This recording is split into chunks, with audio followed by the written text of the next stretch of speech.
નમસ્કાર વિદ્યાર્થી મિત્રો, કેમ બધા મજામાં? રિંગ વડે ઉદ્ભવતા વિદ્યુત ક્ષેત્રના અમુક આપણે થિયરી જોઈ હતી, એના પછી દાખલા જોયા હતા, અને આજે હજુ એક લેક્ચર રિંગ વડે ઉદ્ભવતા વિદ્યુત ક્ષેત્રના દાખલા માટેનો જ રહેશે. બરાબર? તો અમુક વેરાયટીઓ હજુ બાકી રહી ગઈ હતી જે રેગ્યુલરલી પૂછાય છે. તો આજના લેક્ચરમાં વિદ્યુત ક્ષેત્ર વડે ઉદ્ભવતા દાખલાઓ જ કન્ટિન્યુ કરશું.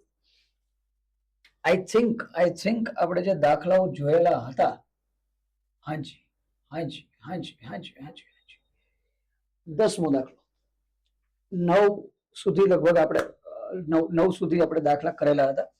9 સુધી લાસ્ટ લેક્ચરમાં આપણે દાખલા, હા બિલકુલ 9 સુધી આપણે દાખલા જોયેલા હતા. આગળના સમમાં જશું. આગળનો દાખલો શું છે? ધ્યાનથી આપેલ આકૃતિમાં સમાન રીતે વીજભારિત રિંગના વિભાગ AB ના કારણે કેન્દ્ર O પરનું વિદ્યુત ક્ષેત્ર E છે. AB આ છે, જો ભાઈ ધ્યાનથી AB ભાગ છે, AB ભાગ આ છે, AB ભાગ આ AB ભાગના લીધે O બિંદુ પર વિદ્યુત ક્ષેત્ર E છે. તો બાકીનો જે વિભાગ છે ACB, આ ભાગનું O ઉપર વિદ્યુત ક્ષેત્ર કેટલું હશે? AB નું વિદ્યુત ક્ષેત્ર આ દિશામાં છે, આપણી પાસે કયું છે? E. AB નું આ દિશામાં વિદ્યુત ક્ષેત્ર કયું છે? E. અચ્છા, તો કીધું ACB જે છે, એનું વિદ્યુત ક્ષેત્ર આ દિશામાં હશે નેટ, કારણ કે ઉપર નીચેનું તો કટ થઈ ગયું. તો આ વિદ્યુત ક્ષેત્ર કેટલું હશે? તો ભાઈ આપણે ખૂબ વ્યવસ્થિત રીતે જાણીએ છીએ કે કેન્દ્ર પરનું ટોટલ વિદ્યુત ક્ષેત્ર E નેટ હંમેશા કેવું હશે? 0, કારણ કે આખી સંપૂર્ણ રિંગ છે, તો વિદ્યુત ક્ષેત્ર નેટ કેટલું થવાનું? 0. તો મને ખબર છે vector EAB is equal to vector EACB. બરાબર? એમ કેમ કરી દીધું, અને આ માઇનસ ના ફોર્મમાં હશે. એમ કેમ થઈ ગયું? E નેટ બરાબર 0 છે. તો મને ખબર છે vector EAB plus vector EACB equal to શું થઈ જવાના? 0. કુલ વિદ્યુત ક્ષેત્ર તો આપણે 0 બનાવવું. આ બાજુ લઈ લો તો માઇનસ ACB. વેક્ટર EAB કેટલા છે? અહીંયા AB નું વિદ્યુત ક્ષેત્ર છે E, તો આ કેટલું થઈ ગયું? Minus vector E. Correct answer. પરિણામે વિદ્યુત ક્ષેત્ર 0 હોય ભાઈ રિંગનું, એ જ છે ભાઈ, બીજું કઈ કેસ નહીં અલગથી. ચાલો આગળ જઈએ. આગળનો ફોર્મેશન, આ દાખલો આપણે જોઈ લીધેલો હતો. Okay, next. R બરાબર 0.5 મીટર ત્રિજ્યા ધરાવતી અને L બરાબર 0.02 મીટર ની ગેપ ધરાવતી એક વીજભારિત રિંગ છે, હવે આપેલી છે. Q બરાબર +1 કુલમ્બ નો વીજભાર છે એની પાસે. તેના કેન્દ્ર પર વિદ્યુત ક્ષેત્ર કેટલું હશે? જો અહીંયા નાનકડો આ ગેપ આપી દીધો, આ ગેપ એ જ લોચો છે, બાકી બધું પરફેક્ટ છે. તો મને એક ખબર છે, જો આખી રિંગ હોત તો કેન્દ્ર પર વિદ્યુત ક્ષેત્ર કેટલું થઈ જવાનું હતું? 0. પણ અહીંયા નાનકડો શું આવી ગયું? બોલ, ગેપ. તો આ ગેપ છે ને, અને શા માટે 0 થાય એ પણ યાદ કરાવું તને. શા માટે 0 થાય? એમ કેમ 0 કરી નાખીએ આપણે? તો ધ્યાનથી સાંભળ. આપણે કહેતા હતા કે ભાઈ આ બાજુ પર કઈક નાનકડો DQ વીજભાર, અહીંયા પણ નાનકડો DQ વીજભાર, આ એનું કેન્દ્ર છે. તો આ DQ થી વિદ્યુત ક્ષેત્ર આ બાજુ, આ DQ થી વિદ્યુત ક્ષેત્ર આ બાજુ, બે વિદ્યુત ક્ષેત્ર એકબીજાને શું કરી દે? કટ કરી દે. એવી રીતના અહીંયા એક DQ વીજભાર, અહીંયા પણ એક DQ વીજભાર, આ DQ વીજભારનું વિદ્યુત ક્ષેત્ર આ બાજુ, આ DQ વીજભારનું વિદ્યુત ક્ષેત્ર આ બાજુ, એકબીજાને શું કરી દે? કટ. પણ હવે પ્રોબ્લેમ એ છે કે આ બાજુ વિદ્યુત, અહીંયા નાનકડો DQ છે, અહીંયા એ DQ ગેરહાજર છે, તો આનું વિદ્યુત ક્ષેત્ર આ બાજુ આવશે. હા, નાનકડો વીજભાર અને એનું નાનકડું વિદ્યુત ક્ષેત્ર તો ઉપરની બાજુ આવવાનું છે, કારણ કે એને તો ઉપરથી કોઈ કટ કરવા વાળું નથી ને. બિલકુલ. તો પ્રશ્ન એ છે કે ભાઈ વિદ્યુત ક્ષેત્ર આવશે કેટલું? તો આવા પ્રોબ્લેમ સોલ્વ કરવા માટે આપણી પાસે એક રીત છે. શું રીત છે? સાંભળીએ. આની ત્રિજ્યા 0.5 મીટર આપેલી છે, લંબાઈ 0.02 મીટરનો ગેપ છે. વીજભારિત રિંગ Q બરાબર +1 કુલમ્બ. તો તેના કેન્દ્ર પર વિદ્યુત ક્ષેત્ર કેટલું? સાંભળીએ. જો આ લંબાઈ મને આપેલી છે, આ લંબાઈ જેટલી જ સામેની લંબાઈ ઉપર કઈક વીજભાર હશે, અને એ જ વીજભારના લીધે શું આવે છે? વિદ્યુત ક્ષેત્ર. તો જો આ લંબાઈ જેટલી જ લંબાઈ પર કેટલો વીજભાર છે એવું મેળવી લઉં તો એના લીધે ઉદ્ભવતું વિદ્યુત ક્ષેત્ર મને મળી જાય. ક્લિયર કે નહીં? બોલ. સાંભળ. મને રિંગ છે, આ નાનકડી રિંગ છે, અહીંયા આપણી પાસે આટલો ગેપ છે, તો સામેની બાજુ આટલા ગેપનો હું શું મેળવી લઉં? વીજભાર DQ અથવા Q. સ્મોલ ક્યુ કહી દઉં ચાલે ને. આ સ્મોલ ક્યુ વડે ઉદ્ભવતું વિદ્યુત ક્ષેત્ર હશે આ બાજુનું, બસ એ જ પરિણામી વિદ્યુત ક્ષેત્ર છે. કામ ખતમ થઈ ગયું. હે કામ ખતમ. તો શું કરી શકીએ? સાંભળ ધ્યાનથી. હું કહી દઉં કે ભાઈ ટોટલ લેમડા કેટલું હશે? તો લેમડા બરાબર ઉપર આવશે ક્યુ છેદમાં 2πr માઇનસ એલ. બરોબર કે નહીં? કુલ લંબાઈ 2πr તો છે નહીં, હવે માઇનસ એલ ગેપ છે. બરોબર. તો મને ખબર છે કે નાનકડો અહીંયા નાનકડો જે વીજભાર ક્યુ છે એના માટે હું લેમડા શું લખી શકું? બોલ ક્યુ બાય એલ. તો અહીંયા લેમડા કેટલો બની જાય? બોલ લેમડા બરાબર, અથવા અહીંયા વીજભાર બરાબર શું બની જાય? બોલ આ કેસમાં અહીંયા વીજભાર શું બનશે? તો અહીંયા વીજભાર બનશે Q is equal to lambda into L. Lambda જે મારી પાસે કેટલો? Q L upon 2πr minus L. તો અહીંથી મને ક્યુ મળી જશે. જોઈ લે ક્યુ ની વેલ્યુ કેટલી છે બાળક? જો તો ક્યુ ની વેલ્યુ છે 1 ગુણ્યા ગેપ છે 0.02 છેદમાં 2π. r ની વેલ્યુ કેટલી છે આપણી પાસે? 0.5 માઇનસ એલ 0.02. આ 0.5 થી 2 તો કટ થઈ ગયા. તો ક્યુ ઇઝ ઇક્વલ ટુ ઉપર બચ્યા 0.02, નીચે બચશે 3.14 માઇનસ 0.02 એટલે 3.12. ક્યુ બરાબર કેટલા? 0.00. બરોબર ને? 3.12.1 ને આ થઈ જાય 2 ના છેદમાં 312 0.00 અને ઉપર 200 નીચે 312 2000 થાય. 2000 થાય એટલે 3 2 6 ને 3 5 15 3 6 18 3 7 21 થઈ જાય. તો આ 2000 વાળું ફોર્મેશન બનશે. તો 6 થી ભાગ ચાલો 0.00 2 વિધા 4 0.0064 ની આજુબાજુ આન્સર આવશે. આ આપણને શું મળી ગયો? બોલ વીજભાર ક્યુ. અને બિલકુલ કુલમમાં હશે, એસા એકમ છે. ચાલો ભાઈ ક્યુ મળી ગયો. હવે આ વીજભાર જે છે આ અહીંયા છે, આ ભાગમાં આવી ગયો સ્મોલ ક્યુ વીજભાર. આના રીતે ઉદ્ભવતું શું મેળવવું? વિદ્યુત ક્ષેત્ર. ભાઈ આના વડે ઉદ્ભવતું વિદ્યુત ક્ષેત્ર મેળવવું તો ફોર્મ્યુલા જે આપણી પાસે E is equal to KQ by R square. બરાબર? ફોર્મ્યુલા જે આપણી પાસે KQ બાય R સ્ક્વેર.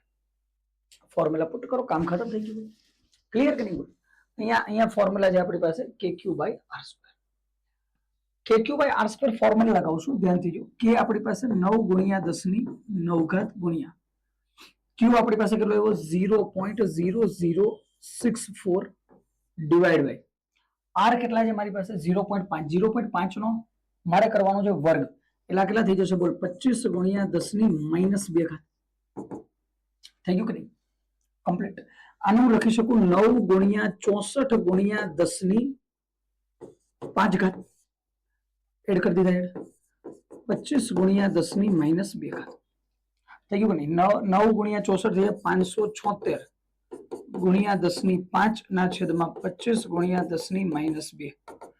576 ના છેદમાં 25, 576 ના છેદમાં 25 કેટલા થશે? બોલ 25 ગુણ્યા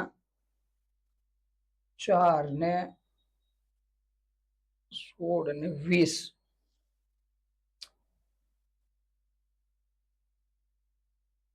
23 પોઈન્ટ સમથિંગ ગુણ્યા 10 ની માઇનસ 2 ઉપર જઈને થઈ ગઈ 7. 23 પોઈન્ટ સમથિંગ ગુણ્યા 7. હા થઈ ગયું ભાઈ, ડન. અને પોઈન્ટ એક આ બાજુ લેવું તો 2.3 સમથિંગ ગુણ્યા 10 ની 2.3 કર્યા મેં, એક ઘાત આગળ લઈ ગયો તો કેટલા થઈ જશે? 8 ઘાત. 2.31 ગુણ્યા 10 ની 8 ઘાત ન્યૂટન પર કુલમ. ચલો આન્સર છે. કમ્પ્લીટ કે નહીં ભાઈ? બોલ ક્લિયર કે નહીં? એકદમ. મેથેમેટિકલ કેલ્ક્યુલેશન છે ને વધારે ઇમ્પોર્ટન્ટ છે, પ્રેક્ટિસ થી થશે. શેનાથી થશે? બોલ પ્રેક્ટિસ થી. હું ધારું તો અહીંયા તમને કહી શકું, વસ્તુ સમજજો કે કેલ્ક્યુલેશન તો તારાથી થઈ જાય, તો મને ખબર નહીં થતી. હે કે ભાઈ ફોર્મ્યુલા બુકેટ હોય કહી શકતો હતો ભાઈ અહીંથી આગળ તો તમને આવડે છે, પણ વાસ્તવિકતા એ છે નહીં થતી. કેલ્ક્યુલેટ બેઠા હોય, કેલ્ક્યુલેટ ના બેઠા નહીં થાય, એમ કરવી પડશે કેલ્ક્યુલેશન. ચલો આટલી કેલ્ક્યુલેશન તો ઈઝી છે ને, હોય છે. ચલો આગળ જઈએ. એ ત્રિજ્યા ધરાવતો અર્ધવર્તુળના કેન્દ્ર O પર જેની રેખીય વીજભાર ઘનતા લેમડા છે ત્યાં ઉદ્ભવતું વિદ્યુત ક્ષેત્ર કેટલું? આ તો ઈઝી છે ભાઈ. ઓપ્શન ઉપર ડિપેન્ડ કરશે. મને ખબર છે અર્ધવર્તુળના કેન્દ્ર ઉપર ઉદ્ભવતું વિદ્યુત ક્ષેત્ર કેટલું હોય 2k લેમ્ડા બાય r. આ તો ઈઝી છે. મારો ઉપર 2 પણ નહીં જોતો અને લેમ્ડા નહીં જોતો. પેલા કેને હટાય ચલો. તો અહીંથી 2 lambda upon 4 pi epsilon naught r. અહીંથી બે થઈ ગયા 4 lambda upon 2 pi epsilon naught ત્રિજ્યા આપી એ ખતમ. Lambda upon 2 pi epsilon naught એ ઈઝી કેસ હતો. કઈ નહીં એમાં. ચલો આગળ જઈએ. વીજભાર q અને r ત્રિજ્યા ધરાવતી પાતળી અર્ધરિંગ પર સમાન રીતે વિતરિત થયેલ છે. રિંગના કેન્દ્ર પર વિદ્યુત ક્ષેત્ર કેટલું હશે? અર્ધરિંગ છે. આમાં q ને ઉપર અરે ભાઈ આ વખતે તો આ ગયા લેક્ચર માં કર્યા હતા. 2k lambda by r. 2k lambda by r છે. ચલો તો અહીંથી 2 ઉપર લેમ્ડા જોતો તો પહેલા તો k ની જગ્યાએ 1/4 pi epsilon naught into lambda ની જગ્યાએ q upon pi r into 1/r. તો અહીંથી બે તો થઈ ગયા 4. તો બચશે કેટલા? q upon 2 pi square epsilon naught 2 pi square epsilon naught r square. Answer 2 pi square epsilon naught r square. ચલો d ત્રિજ્યા ધરાવતા અર્ધવર્તુળના પરિઘ પર હા આ મસ્ત છે. -4q 2q -2q વીજભાર ધરાવતા 3 વીજભારિત કણ abc છે. આકૃતિમાં દર્શાવ્યા મુજબ વીજભારિત કણ a અને c અને વર્તુળનું કેન્દ્ર o એક સમબાજુ ત્રિકોણ બનાવે. આ પહેલું છે 30 30 60 ડિગ્રી. o પાસે x દિશામાં વિદ્યુત ક્ષેત્ર કેટલું? હવે દાખલા મને આ છે ખૂબ સહેલો દાખલો, હમણાં જોશું આપણે. કઈ નહીં, આમાં એકદમ સહેલો દાખલો છે પણ આમાં પ્રોબ્લેમ એ આવે છે કે છોકરાઓ જોઈને મૂકી દે. આવું કાંઈ એકદમ ઈઝી. ચલો ધ્યાનથી જો. એ ઉપર -4q વીજભાર, અહીંયા 2q વીજભાર, અહીંયા -2q વીજભાર અને મને મેળવવાનું શું કીધું? બોલ. મને મેળવવાનું કીધું x દિશામાં વિદ્યુત ક્ષેત્ર કેટલું. અચ્છા 30 ડિગ્રી 150 ડિગ્રી 30 ડિગ્રીનો ખૂણો આપેલો છે. બની ગયું ભાઈ. તો મને ખબર છે કે ઘટક કયા આવશે. a નો આ બાજુનો ઘટક cos થીટા, c નો આ બાજુનો ઘટક cos 30 અને આનો cos થીટામાં ઘટક cos 150. અને આપણે એ જ લઈને ચાલશું. ખોટું ઓલા બની જવું ભાઈ, સાઈન માં આમાં તેમાં ડાયરેક્ટ થઈ જશે. સાંભળે કેમ કરશું? તો પહેલા હું કહી દઉં a વડે ઉદ્ભવતું વિદ્યુત ક્ષેત્ર EA is equal to a ઉપર ઉદ્ભવતું વિદ્યુત ક્ષેત્ર કેટલું થશે બોલ? તો આપણને ખબર છે કે ભાઈ વિદ્યુત ક્ષેત્ર કેટલું હોય બોલ? સામાન્ય રીતે અહીંયા cos થીટા નો કોમ્પોનન્ટ આવશે એટલે તો અહીંયા મને ખબર છે કેટલું આવવાનું? E cos 30 આવવાનું. કેટલું આવવાનું? E cos 30. તો મને ખબર છે વિદ્યુત ક્ષેત્ર કેટલું હોય? KQ upon d square cos 30. k કેટલા હશે બોલ? 9 ગુણ્યા 10 ની 9 ગુણ્યા q કેટલા હશે બોલ? q કેટલા હશે? તો -4q વીજભાર આપેલો છે તો અહીંયા હું લખી દઉં છું -4q. અચ્છા વેરિયેબલ આન્સર છે તો વેરિયેબલ આન્સર છે ભાઈ, વેરિયેબલ તો અહીંયા ખાલી k રાખી દેશું આપણે, ચેન્જ જ નહીં કરવું. આન્સરમાં પણ k આવે છે. 4 પાઈ એપ્સિલોન નોટ કરી નાખીએ. k ની જગ્યાએ શું છે? 4 pi epsilon naught into q કેટલા છે ભાઈ? તો મને ખબર છે -4q વીજભાર છે. -4q નીચે આવી જશે d સ્ક્વેર અને cos કેટલા છે? 30 ડિગ્રી. ચલો આ પેલો કેસ બની ગયો. અને હજી સોલ્વ કરીએ આગળ તો શું થઈ જશે બોલ? cos 30 મને ખબર છે. cos 30 કેટલા થવાના? √3/2 થશે. અહીંથી 4 અને 4 તો થઈ ગયા કટ. 4 ને 4 તો ઉડી ગયા. તો બચશે શું બોલ? √3/2. તો ઉપર √3 into q √3q અને નીચે 2 pi epsilon naught d square અને આગળ માઇનસ q માં આવી. ચલો કમ્પ્લીટ. આ મળી ગયું EA. મારે શું જોતું બોલ? EB. તો કેટલા થશે? E cos 150 degree. E cos 150 degree. તો અહીંથી થઈ જશે કેટલા? KQ by d square cos 150 degree. તો અહીંથી 1/4 પાઈ એપ્સિલોન નોટ. હવે ઈઝી છે. અહીંથી વીજભાર કેટલો છે ભાઈ? 2q by d square into cos 150 degree. cos 150 degree. cos 150 degree is equal to કેટલા થવાના બોલ? cos 150 છે શું લખી શકીએ? cos 180 -30 થઈ ગયું કે નહીં? એટલે માઇનસ cos 30 તો માઇનસ તો આમાં પણ એડ થઈ જવાનું. અહીંથી બે થઈ જવાના 4 અને અહીંથી √3/2 આવશે તો આ બનશે √3q અપોન અહીંયા કેટલા બનવાના બોલ? 4 અને અહીંથી બીજા 2 આવશે √3/2 ના તો 2 2 4 4 pi epsilon naught d square. ચલો હવે EC ની વાત કરીએ. EC is equal to E cos 30 થવાના. નીચેનો ભાગ ઉપરનો ભાગ cos 30, આ 1 cos 50, આ cos 30. તો અહીંથી KQ upon d square cos 30 degree. ચાલો તો અહીંથી 1/4 પાઈ એપ્સિલોન નોટ ઇન્ટુ અહીંયા જે -2q વિજભાર નીચે આવશે d² cos 30 ડિગ્રી. તો અહીંથી 2 2 થઈ ગયા 4, અહીંથી થશે √3q અને નીચે 2 આવશે 2 2 4 4 પાઈ એપ્સિલોન નોટ થઈ ગયું બધું. હા, એપ્સિલોન નોટ d² અને વીજભારનું આગળ આવી ગયું માઇનસ √3q 2 પાઈ એપ્સિલોન નો d² -√3q 4 પાઈ એપ્સિલોન નો d² -√3q 4 પાઈ એપ્સિલોન નો d². 50% 50% 50% બધાનો સરવાળો કરો, ટોટલ 1 થઈ જાય. તો અહીંથી E નેટ મને મળશે. E net is equal two exact formation EA plus EB plus EC થશે. ત્રણેયનો સરવાળો કરો, આન્સર આવી જશે √3q upon pi epsilon naught d² in negative term. -√3q upon pi epsilon naught d². ખાલી મૂલ્ય જોતું, આમાં માઇનસ નથી આપ્યો તો ખાલી મૂલ્ય, તો મૂલ્ય કેટલું થશે? √3q upon pi epsilon naught d². √3q upon pi epsilon naught d². This is your correct answer. ખાલી કાંઈ નતું ભાઈ, વિદ્યુત ક્ષેત્રના શું લેવાના હતા? બોલ, ઘટકો. વિદ્યુત ક્ષેત્રના શું લેવાના હતા? ઘટક, કમ્પોનન્ટ લઈ લે, કામ ખતમ. ચલો નેક્સ્ટ. આર ત્રિજ્યા ધરાવતી અર્ધવલયની રેખીય વીજભાર ઘનતા લેમડા છે. કેન્દ્ર પર મૂકવામાં આવેલ 1 કુલમ્બ વીજભાર પર લાગતું વિદ્યુત બળ કેટલું હશે? ચલો ભાઈ, બળનો કેસ છે. કેટલું બળ લાગતું હશે? અર્ધવલયની રેખીય, તો આપણને ખબર છે ભાઈ બળ કેટલું હોય. બોલ, બળનું જનરલ ફોર્મેશન શું હોય? F = Q × E. આ છે ને, F = Q × E. અને આપણને કીધું કે ભાઈ વીજભાર જે 1 કુલમ્બ નો વીજભાર છે, તો 1 કુલમ્બ વીજભાર પર લાગતું જે બળ હોય એને તો આપણે વિદ્યુત ક્ષેત્ર કહેતા હતા. એને શું કહેતા હતા? વિદ્યુત ક્ષેત્ર. તો આન્સર આવી ગયો ભાઈ 2k λ/r. ખતમ. વિદ્યુત ક્ષેત્ર જ પૂછ્યું ભાઈ, શબ્દોમાં હેરાફેરી કરી દે આ લોકો. ચલો, આકૃતિમાં એક સળિયો AB દર્શાવેલ છે. હા ભાઈ, સળિયો AB આર્યા વળેલો આડ ત્રિજ્યાના 120 ડિગ્રીના વર્તુળાકાર ચાપમાં વળેલ છે. સળિયા AB પર -q વીજભાર સમાન રીતે વિતરિત થયેલ છે. વક્રતા કેન્દ્ર O પર વિદ્યુત ક્ષેત્ર E કેટલું હશે? પ્રશ્ન છે ભાઈ, ક્વેશ્ચન છે જોરદાર. આપણને ખબર છે ભાઈ, જ્યારે ચાપ બનાવે કોઈ રિંગ છે, શું બનાવે? ચાપ. તો એના માટે આપણી પાસે વિદ્યુત ક્ષેત્રનું સૂત્ર હતું. કયું? E = જ્યારે વળી ગયેલી કોઈ ચાપ આવે ત્યારે એના માટે વિદ્યુત ક્ષેત્રનું સૂત્ર 2k λ.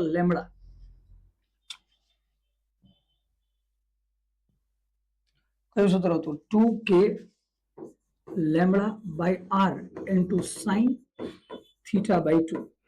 આ ફોર્મ્યુલા હતો. E = 2k λ/r sin θ/2. આગળ થિયરીના લેક્ચર્સમાં કરેલું છે. 2k λ/r into sin θ/2. અચ્છા, તો વક્રતા કેન્દ્ર O પર વિદ્યુત ક્ષેત્ર કેટલું હશે? ફોર્મ્યુલા લગાવવાનું છે ભાઈ, બીજું કઈ નહીં, પણ પ્રોબ્લેમ એક જ છે, લેમ્બડા મેળવવો પડશે આપણે. શું મેળવવો પડશે? લેમ્બડા. કેમ મેળવશું? સાંભળ. લેમ્બડાનું સૂત્ર છે λ = q/l. તો અહીંયા થઈ જશે q upon q કુલ વીજભાર છે, જે -q જેટલો છે, આગળ મૂકી દેશું.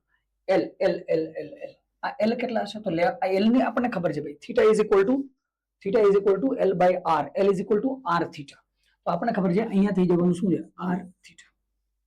થઈ જવાનું કેટલા થઈ જશે? બોલ, r θ. હા ભાઈ, એટલું તો કમ્પ્લીટ છે. થીટા કેટલો છે બોલતો? થીટા છે 120 ડિગ્રી. થીટા કેટલો છે? 120. 120 ડિગ્રીને આપણે શું કહી દઈએ? 2π/3 મૂકી દઈએ. તો આ કેટલું થઈ જવાનું? બોલ, q upon r 2π/3. આ થઈ જવાનું 3q upon, શું થાય છે યાર? ચલો, અહીંયા થઈ જવાનું 3q upon 2πr. કેટલા થઈ જવાના? 3q upon 2πr. અને વીજભાર કેટલો છે? -q છે. આમાં માઇનસ પ્લસ નો કોઈ કેસ નહીં આપેલો, ખાલી દિશા બતાવવાની આઈ કેપ ની, તો આપણે બતાવી દેશું. તો આપણે અત્યારે ખાલી q લઈને જઈએ છીએ, 3q upon 2πr. આ થઈ ગયો લેમ્બડા. લેમ્બડાની વેલ્યુ આમાં પુટ કરી દે, કામ ખતમ થઈ ગયું. E = 2k/r. લેમ્બડાની જગ્યાએ શું આવશે? 3q upon 2πr into આ લેમ્બડા થઈ ગયો. સાઇન કેટલા આવી જશે? 60. 120/2 60 થઈ ગયા. ચલો કમ્પ્લીટ. સોલ્વ કરીએ ભાઈ આને. આને સોલ્વ કરવાનું શરૂ કરીએ ભાઈ. 2 2 તો અહીંથી ગયા, 2 2 તો ગયા. E બરાબર કેટલા મળશે? બોલ, E બરાબર મને મળવાના અહીંયા k નું ફોર્મેશન 4π માં કન્વર્ટ કરેલું છે, તો આને હું મૂકી દઉં 1/4πε0 upon r. ઉપર મારી પાસે બીજું શું છે? બોલ, 3q upon πr. અને અહીંયા થઈ ગયા √3/2. આ થવાનું. ચલો બધા ભેગા કરો, કામ પૂરું થઈ ગયું. 3 √3q upon 4 2 8 8 pi square epsilon naught R square 3 √3 cube 8 pi square epsilon naught R square. હવે બે ઓપ્શન છે આઈ કેપ અને માઇનસ આઈ કેપ. અહીંયા માઇનસમાં વીજભાર છે. વીજભાર કેવો છે? માઇનસમાં વીજભાર હોય તો એનું વિદ્યુત ક્ષેત્ર આપણને ખબર છે ભાઈ માઇનસમાં અહીંયા સાંભળ ધ્યાનથી એબી પર માઇનસ ક્યુ વીજભાર સમાન રીતે વિધે અહીંયા આની પાસે માઇનસ વીજભાર છે તો આની ઉપર વિદ્યુત ક્ષેત્ર કઈ બાજુ લગાવશે? આ બાજુ. એટલે કઈ બાજુ? પ્લસ એક્સ ની દિશામાં. પ્લસ એક્સ ની દિશામાં કારણ કે આકર્ષે પ્લસ એક્સ ની દિશામાં લગાવે તો આઈ કેપ આન્સર આવશે. મેં એટલે જ કીધું તું માઇનસ લઈને જવાની જરૂર નથી. છેલ્લે દિશા બતાવી દેશું. ચલો કમ્પ્લીટ. લો ભાઈ આ થઈ ગયો તારો 17મો દાખલો કમ્પ્લીટ. આગળના દાખલામાં જઈએ. આગળનો દાખલો શું છે? જો 10⁻⁴ મીટર સ્ક્વેર જેટલું આડછેદનું ક્ષેત્રફળ ધરાવતા પાતળા ધાતુના તારમાંથી 30 સેન્ટીમીટર ત્રિજ્યાની રિંગ બનાવવા. સારો દાખલો છે અને આ દાખલામાં એક નાનકડો પ્રોબ્લેમ પણ છે. બરોબર, તો જોતા જઈએ, ધ્યાનથી સાંભળો. 30 સેન્ટીમીટર ત્રિજ્યાની રિંગ બનાવવામાં આવે. રિંગ પર 2 પાઈ પાઇકોકુલમ નો ધન વીજભાર સમાન રીતે વિતરિત છે અને કેન્દ્રમાં 30 પાઇકોકુલમ નો વીજભાર છે. રિંગમાં ઉદ્ભવતું તણાવ બળ કેટલું હશે? ગુરુત્વાકર્ષણની અસરો ગણવાની છે. રિંગ વિકૃત નથી થતી એવું માનવાનું છે અને 1/4 પાઈ એપ્સિલોન નોટ બરાબર 9 × 10⁹ કે ની વેલ્યુ આપેલી છે. ચલો સાંભળ ધ્યાનથી. પેલા પ્રશ્ન શું પૂછેલો છે?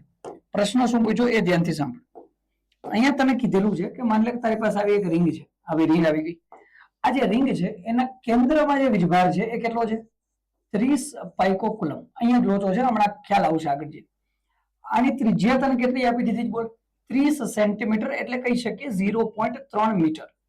અને અહીંયા સપાટી પર જે વીજભાર છે એને હું ક્યુ કહી દઉં છું. કેટલો આપેલો છે? 2 પાઈ પાઇકોકુલમ. અને આને હું કહી દઉં છું ક્યુ નોટ 30 પાઇકોકુલમ. આ ક્યુ આખી રિંગ ઉપર વિતરિત થયેલ છે. અચ્છા, સમજ આપણે જોવાનું એ છે કે આની અંદર ટેન્શન કેટલું, તણાવ કેટલું હશે, રિંગની અંદર ખેંચાણ કેટલું હશે એ મેળવવાનું છે. ઓકે, તો એક વસ્તુ તો સમજી લે. અહીંયા 2 પાઈ પાઇકોકુલમ વીજભાર, અહીંયા 30 પાઇકોકુલમ વીજભાર, બે વચ્ચે શું થવાનું છે? અપાકર્ષણ. બે વચ્ચે અપાકર્ષણ થાય તો મને ખબર છે કે ભાઈ આની ઉપર વિદ્યુત ક્ષેત્રનું વિદ્યુતીય બળ તો આ દિશામાં લાગશે Fe. લાગશે કે નહીં? બોલ. આ કયું બળ આવી ગયું? બોલ. Fe, વિદ્યુત ક્ષેત્રનું બળ. ચલો ઓકે, વિદ્યુત ક્ષેત્રનું બળ આવી ગયું Fe ઉપરની દિશામાં. તો મને ખબર છે Fe તો ઉપરની દિશામાં લાગવાનું. ટેન્શન ક્યાં લાગશે? બોલ. તો ભાઈ એક ટેન્શનનો ઘટક તો આ બાજુ બનશે, એક ટેન્શનનો ઘટક તો આ બાજુ બનશે. તો આ બાજુ લાગવાના છે ટેન્શન. અને આ ટેન્શન અને વિદ્યુતીય બળની અસર જે નાનકડા ભાગ ઉપર હું ગણીશ એ નાનકડા ભાગ સાથે હું અહીંયા ખૂણો બનાવી લઉં અને આ જે નાનકડો ખૂણો બની જશે અહીંયા, આ નાનકડા ખૂણાને રેડો થઈ ગયો ખૂણો. જો અહીંયા જે નાનકડો ખૂણો બનવાનો છે, નાનકડો જે ખૂણો બનશે એ ખૂણાનું હું કહી દઉં છું ડી થીટા. આ ખૂણાનું શું કહી દઉં? D theta. મારે આ ટેન્શન ટી મેળવવાનું એટલે કમ્પ્લીટ. કેમ મેળવશું? જો ધ્યાનથી. અહીંયા ટેન્શન ટી કઈ રીતના મળશે? જો ધ્યાનથી. તો એક વસ્તુ તો સાંભળ, પેલા વિદ્યુતીય બળ કેટલું હશે એ મેળવી લઈએ. તો વિદ્યુતીય બળ વિદ્યુતીય બળ Fe ઇઝ ઇક્વલ ટુ, હવે સાંભળ ધ્યાનથી. અહીંયા વિદ્યુતીય બળ બે રીતે મળશે તને. બે રીતે મળશે. કાં તો તું શું જોઈ લે, અહીંયા વિદ્યુતીય ક્ષેત્ર બળ બે રીતે મળવાનું છે. કાં તો તું શું જોઈ લે, F is equal to K Q1 Q2 by R square મૂકી દે. કુલમનો નિયમ. ના મૂકવું હોય તો બીજું સૂત્ર કયું છે? Q into E. તો એ થવાનું ને Q K Q બાય R સ્ક્વેર થવાનું તો એ જ છે. તો મને ખબર છે કે ભાઈ અહીંયા આપણે ડાયરેક્ટ લખીએ છીએ. એક તો K છે, એક તો વીજભાર છે મારી પાસે Q નોટ કેન્દ્ર પર. અને આ નાનકડા ભાગ માટે આપણે બળ મેળવી રહેલા છીએ. આ નાનકડા ભાગ માટે, કારણ કે અહીંયા વિદ્યુતીય ક્ષેત્ર બળ ઉપર, ટેન્શન બળ નીચે. આ નાનકડા ભાગ પર આખો વીજભાર Q તો નહીં હોય. Q તો આખી રિંગમાં શું છે? વિતરિત થયેલ છે. તો અહીંયા નાનકડો કોઈ આ Q નો નાનકડો ભાગ આવવાનો છે. કેટલો? dq. અને છેદમાં આવશે R નો સ્ક્વેર. ચાલો ભાઈ બરોબર. Fe તો કમ્પ્લીટ થઈ ગયા. K Q naught dq upon R square. હવે સાંભળ, આ dq કેટલા હશે? બોલ. તો K Q નોટ આપણે ભણી ગયા આગળ અને આપણને ખબર છે. શું ખબર છે? સાંભળ ધ્યાનથી.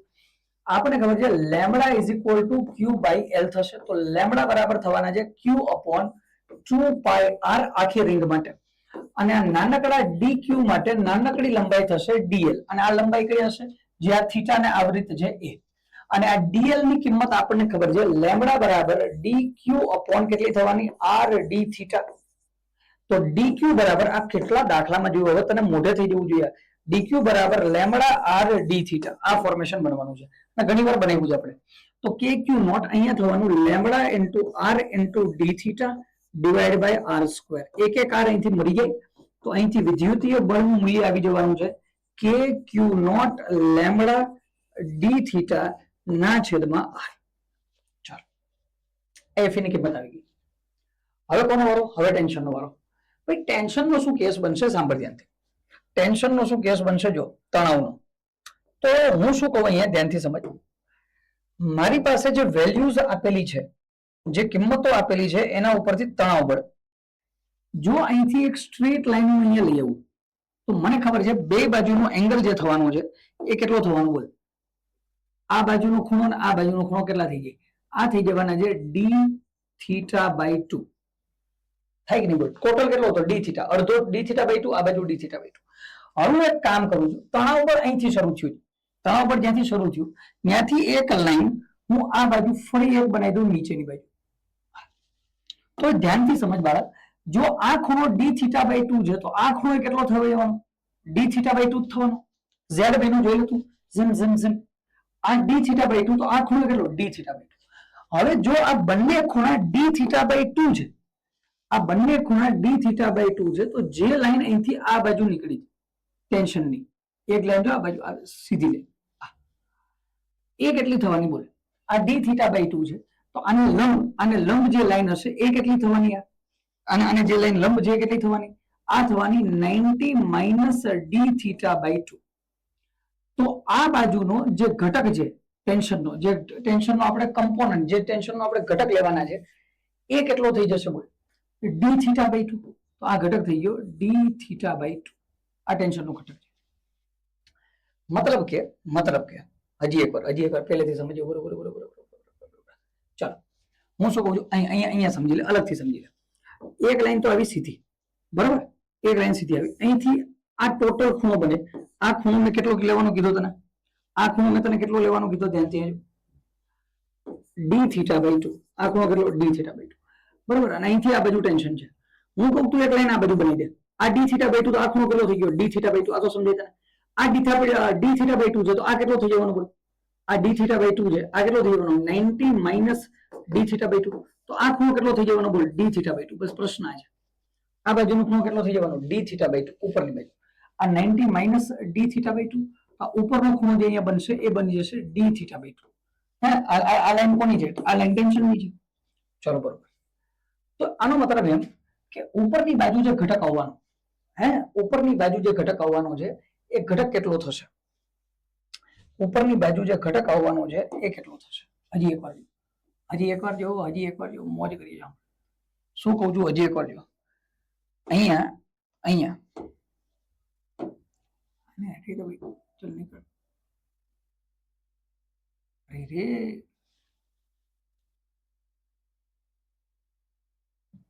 હા, આઈ તો વેડિંગ. ચાલો હજી એકવાર જો, સાંભળ ધ્યાનથી. વસ્તુ શું ચાલે? એમ કહું ટેન્શન આ બાજુ આવ્યું, ટી, બરાબર? ટેન્શન આ બાજુ આવ્યું. હવે તું ધ્યાનથી જો, અહીંથી લાઈન બનાવેલી હતી. આ એંગલ કેટલો થઈ ગયો? બોલ. D theta by 2. તો આ એંગલ એ કેટલો થયો? D theta by 2. આ ડી થીટા બાય 2 તો આ કેટલો થઈ ગયો? 90 માઇનસ ડી થીટા બાય 2. તો આ બાજુ ટેન્શનનો ઘટક કેટલો થઈ જવાનો? ખૂણો કેટલો? D theta by 2. બસ. આ બાજુનો ખૂણો કેટલો આવશે? D theta by. તો હવે અહીંથી અમુક વસ્તુ ક્લિયર છે. શું ક્લિયર છે? સાંભળ ધ્યાનથી. આ બાજુ જો ખૂણો, અહીંયા ટેન્શન છે ટી, આ બાજુ ડી થીટા બાય 2 છે, તો આ બાજુ શું થઈ જવાનું છે? બોલ. T cos d theta by 2. અને નીચે કોણ આવવાનું છે? બોલ. T sine d theta by 2. આ નીચેનો ઘટક. એવી રીતના અહીંયા ક્લિયર દેખાશે. હવે જો આ બાજુ કયો ઘટક આવવાનો? T cos d theta by 2. Similarly અને નીચે કયો ઘટક આવવાનો? T sine d theta by 2. બસ આ બનવાનું. તો મને અહીંથી હવે ખબર છે. શું ખબર છે? બોલ. મને ખબર છે કે અહીંયા જે ઘટક બન્યા, અહીંયા જે ઘટક બનશે T cos d theta by 2, T cos d theta by 2, તો શું થઈ જાય? કટ. આ બે કટ થઈ જાય તો નીચે કોણ બચ્યા? T sine d theta by 2, T sine d theta by 2. આ બચશે અહીંયા. તો જો અહીંયા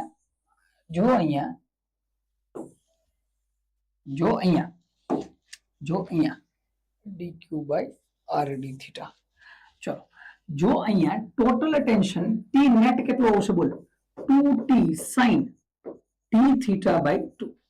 આ મળવાનું. ખૂણો અત્યંત સૂક્ષ્મ હોય તો શું લખી શકાય 2t d theta by 2 t net આ મળી ગયું નેટ ટેન્શન આ શું મળી ગયું બોલ નેટ ટેન્શન મળી ગયું અચ્છા તો ભાઈ આ તો પરિણામી આવી ગયું નેટ ટેન્શન હવે આ બેને જો ઇક્વલ કરી દઉં કારણ કે નીચેની બાજુ ટેન્શન છે જો t sin theta ક્યાં લાગે નીચે તો નીચેની બાજુ ટેન્શન ઉપરની બાજુ વિદ્યુતીય બળ બેને બરાબર કરી દે તો અહીંથી વિદ્યુતીય બળ k q not lambda d theta by r is equal to 2t d theta by 2 d theta ગયા 2 ગયા તો t ની વેલ્યુ કેટલી આવી બોલ t બરાબર આવી ગયા k q not lambda by r lambda ની વેલ્યુ નથી તો શું કરું k q નોટ લેમ્ડા ની વેલ્યુ કેટલી આવશે બોલ લેમ્ડા હોય આપણી પાસે total q upon 2 pi r તો અહીંથી આવશે q હવે q આવી ગયા નીચે 2 pi r into r તો આ થઈ જશે k q naught q upon 2 pi r square આ વેલ્યુ મળશે ચલો વેલ્યુ પુટ કરો કામ ખતમ થઈ ગયું k કેટલા આવશે બોલ 9 ગુણ્યા 10 ની 9 ગુણ્યા q નોટ કેટલા છે 2 પાઈ ગુણ્યા 10 ની -6 ના ના અહીં તો પાઈ કો કોલમ છે તો 10 ની -12 ના આવે નહીં 10 ની -6 એ જ મેં કીધું હતું આ દાખલામાં થોડો પ્રોબ્લેમ છે ધ્યાનથી જો 2 પાઈ ગુણ્યા 10 ની -6 ગુણ્યા અંદરનો વીજભાર કેટલો છે 30 ગુણ્યા 10 ની -6 બે મી માઇક્રોમાં લીધા ધ્યાનથી જો અહીંથી આવશે 2 પાઈ into r સ્ક્વેર r બરાબર કેટલા આપેલા છે આપણને 30 સેન્ટીમીટર એટલે 0.3 તો આ થઈ જાય 9 ગુણ્યા 10 ની -2 વર્ગ અહીંથી 9 થી 9 કટ 2 પાઈ થી 2 પાઈ કટ તો અહીંથી t બરાબર ચાલ ધ્યાનથી જો અહીંયા કેટલા બચશે 30 અહીંયા 10 ની -6 -6 10 ની -12 અહીંયા 10 ની 9 અને ઉપરથી 10 ની 2 એડ થાય તો 10 ની 11 તો અહીંથી મને મળવાના 30 ગુણ્યા 10 ની -1 એટલે આન્સર આવી ગયો 3 ન્યૂટન આન્સર બિલકુલ 3 ન્યૂટન આવશે 3 ન્યૂટન આપણી પાસે ઓપ્શનમાં પણ છે કરેક્ટ આન્સર આવી ગયો પરંતુ આમાં જે વેલ્યુ આપેલી છે એ છે 10 ની -12 જો 10 ની -12 લઈને તમે જશો તો આન્સર આવવાનો નથી એટલે જ મેં કીધેલું હતું કે આ દાખલામાં થોડો પ્રોબ્લેમ છે જો માઇક્રો કોલમ લઈને તું કરી નાખીશ તો થઈ જાય એટલે થોડું કિંમતમાં પ્રોબ્લેમ છે કન્સેપ્ટ જોરદાર છે તો કન્સેપ્ટ આપણે મસ્ત કરવો ચલો રેડી તો આજના લેક્ચરમાં અહીં સુધી રાખશું ત્યાં સુધી આવજો ભણજો વાંચજો બરોબર કઈ પ્રશ્ન હોય તો કોમેન્ટમાં કહેજો થેન્ક યુ